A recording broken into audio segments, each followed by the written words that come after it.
It's cold and it's dark. The weather's bad. But here's the real question. Is that a reason or is it just an excuse? We hear this all winter long. I can't walk outside because it's too cold. And today we're breaking down how that same thinking shows up with food, habits, and motivation. I'm Erin, and this is Jen, and we are Life Beyond the Scale. Welcome to the podcast. This is such a good topic for conversation. Just normalizing this idea that in our head, there are so many things that we say that we would like to do. We might even say those desires out loud, but when it comes to actually doing the work, then all of a sudden in our head, it just turns into this big storyline of why it's okay not to do the work.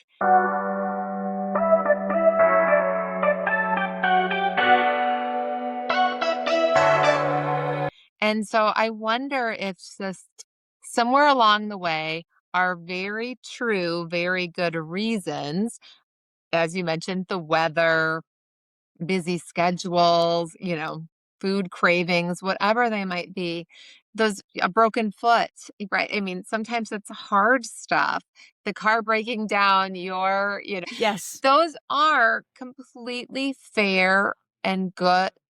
I don't know if good's the right word, but they are reasons to put your health on hold for a minute.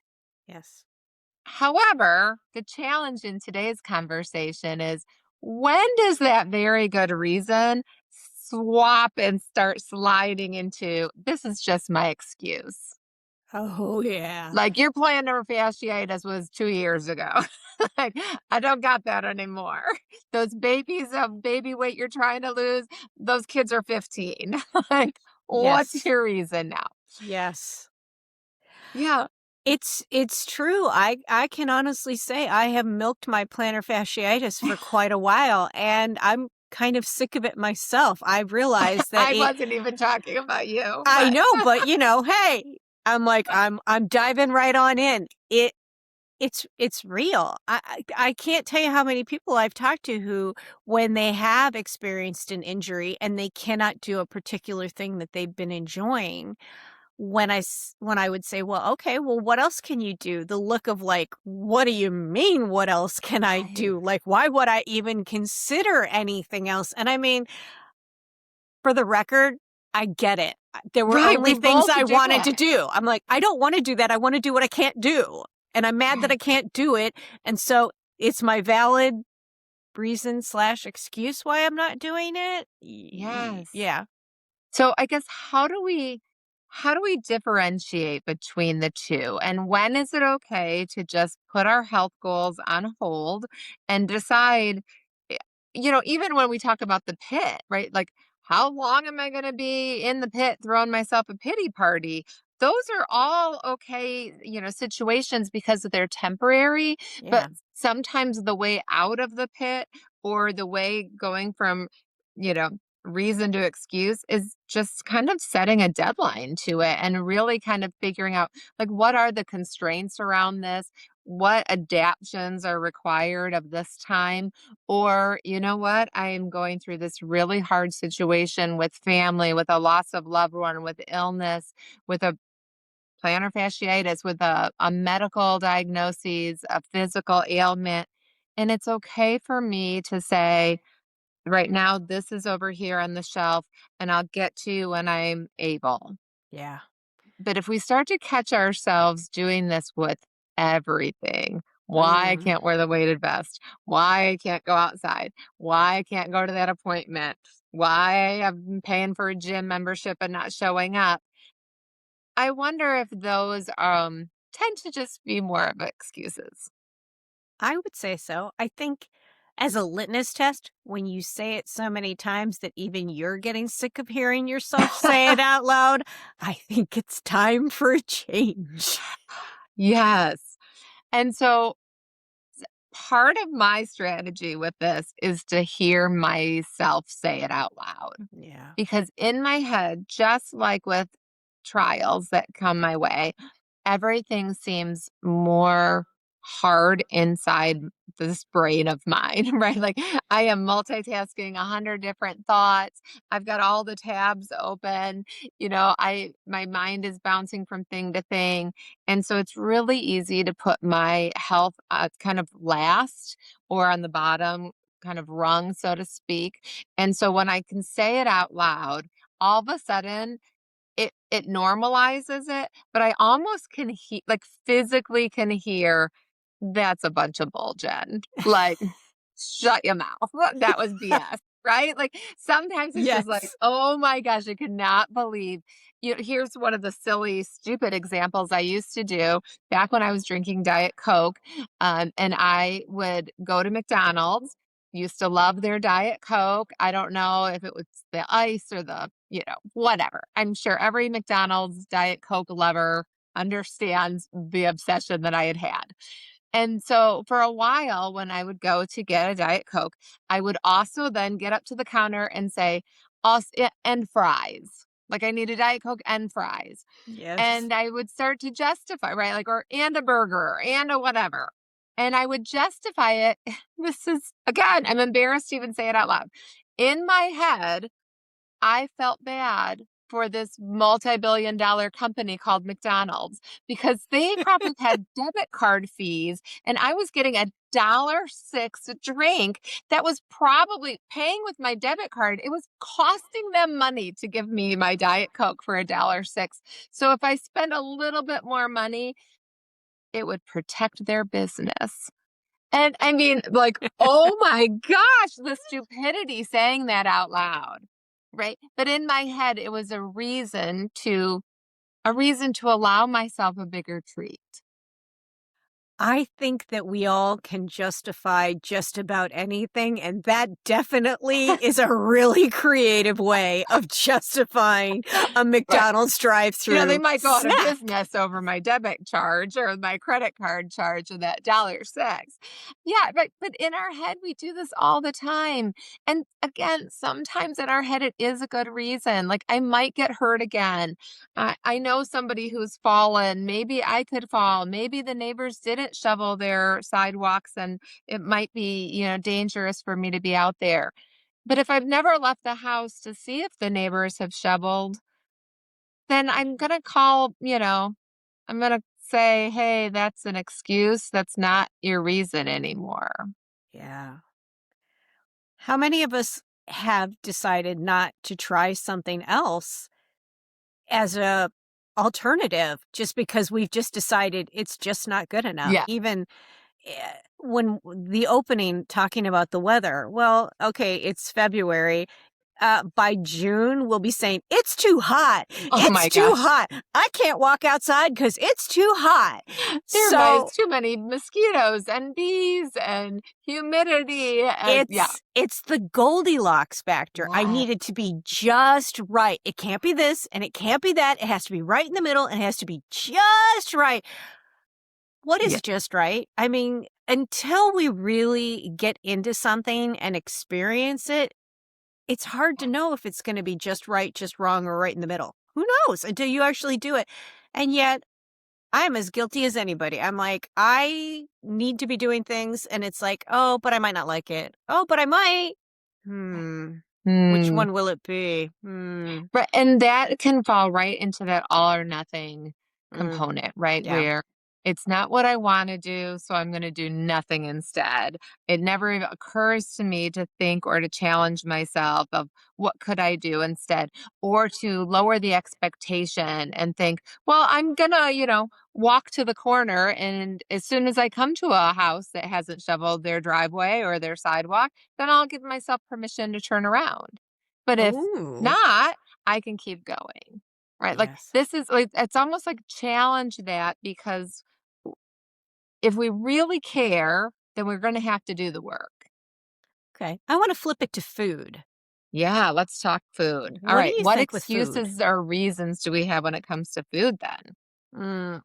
I'm thinking about somebody who told me that they don't like to cook, that they don't like to cook, that eating out costs too many points, and that it just doesn't work. And I said, "Well, I said, there's actually people who travel for a living who are quite successful. They just find ways to find different foods or risk different restaurants." And she's Yeah. like, "No, that won't work." I'm like, "Okay, so how many have you tried?" 0. I'm like, "Okay. Is that a Mhm. reason or an excuse? If you haven't tried, can you really say it won't work? Or is Right. that just you're just validating your reason?" Yes. But because our brain does wanna protect ourselves, and it doesn't match up. It doesn't align when our brain doesn't like the answer, right? When it Yeah. doesn't it wants us to feel good about our reason. And so, yes, it kind of is in this like, yes, Aaron, you're in this little bubble and it's okay. You'll never have to try a new place or do a hard thing. But the reality is, we do hard things and we do things that we don't like all the time. Good Right. point. I Oh have to clean my my gosh. bathrooms today. I don't want to, but guess what? I'm gonna. Or pay a bill. I'd rather Oh, hang on to my paycheck. Can I just hold right. on and not I don't really feel like paying the electric bill today. Oh wait, I think I wanna have lights. Oh wait, the internet bill. Oh, I can't live without my phone. Yeah, Right. we do all those things. I think maybe that's the justification Mm, of I have to do so many things that I don't want to do that then I let myself off the hook by creating an mm. excuse of why I won't do something. Maybe just a little bit? That's a great That is a great answer. I bet you are 100% right on that. I don't know that we have research to back that up, but that probably is it, that it's almost like giving ourselves permission to say, "Yeah, we did do all these really hard things today." And now it's almost like we're rewarding ourselves by not having to do the thing that really it is okay to let go on of, right? I mean, when I'm cleaning the bathroom later today, I'm cleaning the bathroom because I don't like how it looks right now, right? I know it's getting dirty. I also will be going out of town and my mother-in-law will be staying here. So I want it, to her standards. But I guess if I continue to ignore the bathroom forever, it could get pretty nasty. But I don't know that we're really kind of following that of what could be worst case scenario if I don't go for that walk. If I continue to not try new foods or to justify why I can't spend, $3 a pound on a sumo orange because that means it's one orange for $3, right? But none of us flinch at, a $3 Valentine candy or an apple cider donut in the fall, a bag of chips for $7. Like, that doesn't even kind of occur to us because we want it. We Yes. say we want the other, but we haven't maybe tied it to why we want it or what would happen if I don't do the work for it. So maybe in the moment, we need to just kind of give ourselves permission to, right, lower those expectations and just challenge it. Maybe catch the excuse, hear it, and ask yourself, is it a reason or is it an excuse? And once we catch it, then we can kind of see, is there something that we could change about it? Could I Something walk for a block? Could I try one new food this week? Could I try a vegetable that I say I don't like? Could I stop being all or nothing and stop saying, since I already messed up today, I might as well mess all the way up? it's all about awareness. Yes. Becoming aware of what you're thinking, what you're feeling, and what you're doing. I mean, let's face it, we have all these thoughts, but just because we have these thoughts doesn't make them all 100% accurate true, that we can justify just about anything. Expert at that. Yeah, so maybe we gotta catch it and then challenge it. Ask Mm, ourselves, is it true? Is there any other options? Or could I just say, hey, I had a hurt foot like 6 months ago, but I've not tried walking on it now. And maybe I could change that mentality. Right. And really just walk through it, pause long enough to hear ourselves, speak it out loud. I bet if you said it around one of your kids or your best friends, they'd let you know if it was an excuse or a reason. Yeah, they would. You're like, "That's all you say. You keep saying that over and over again, and you don't do anything about it." Oh. Yeah, Oh, do I? somebody's putting that mirror up and making you look in the mirror. You're like, "No, no, I don't wanna see that. No, I don't wanna hear Right. that." Yes. Oh my gosh. Yeah, somebody just told me yesterday they saw a cute little towel, you know how towels and little boutiques have all the nichey little sayings, and it said, "Mirror, mirror on the wall, what the hell happened?"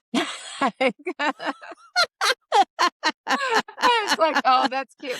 You're right, like, maybe we do need to just call ourselves out a little bit. Ask yourself, "What are you avoiding? Is there a Mm, workaround? What choice still keeps me moving forward?" Because progress doesn't require perfect conditions. It doesn't require that Goldilocks moment.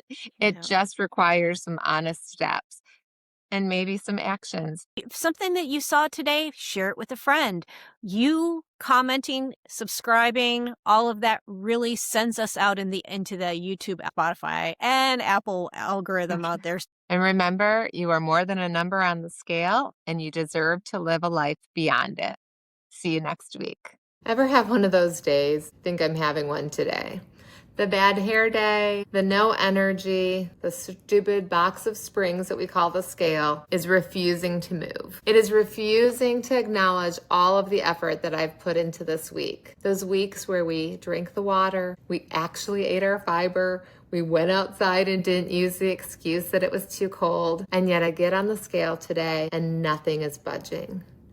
I'm here to remind you and myself that this did not mean that hard work was for nothing. It means that our body is busy working behind the scenes, trying to reduce inflammation. It is protecting our bone and our muscle mass. It is stabilizing our blood sugar. And yes, it is even attacking that stupid visceral fat there to protect our organs.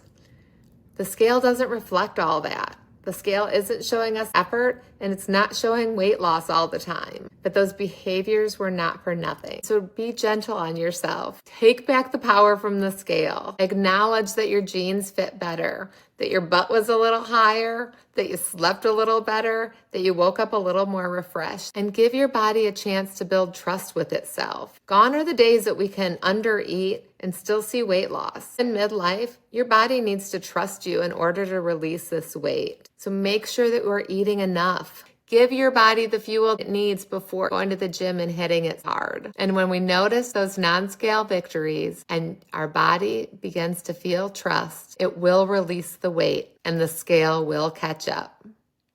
Just make sure you don't quit before it does. Remember, you're more than a number on the scale and you deserve to live a life beyond it.